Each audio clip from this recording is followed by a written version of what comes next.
All right, so let's take a look at how to use Google Takeout to take your data with you when you leave YPICs.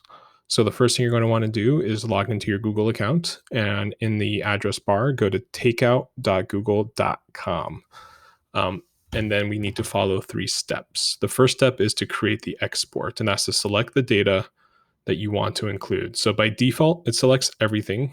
Chances are you don't have a lot of information in these, so it doesn't hurt to leave it checked, but you can also uncheck things that you don't want. For the sake of this demonstration, I'm going to deselect all. I'm going to check arts and culture. I'm going to scroll way down to the bottom. You can see there's a lot there. I'm going to hit next step. Now it's going to ask me the file type, frequency, and destination. I want to get this as a download link via my email, export it one time, save it as a zip file, and then you can change this to be above 2 GB. Just know that if your data is above that, you're going to get multiple files. But if you go bigger than that, like to 50, it will compress stuff. And if you have an older operating system, you may not be able to open it. So to be safe, leave it at 2 GB. You just have to have some extra folders.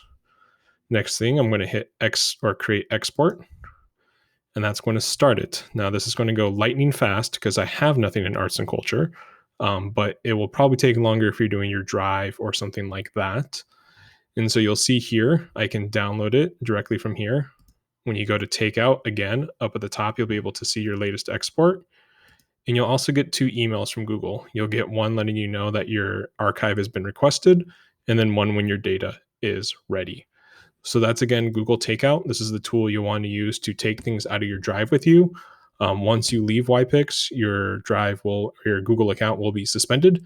If you ever need to get back into it, just send me an email. My email is mrbradford@ypics.org, and we can talk. Thank you.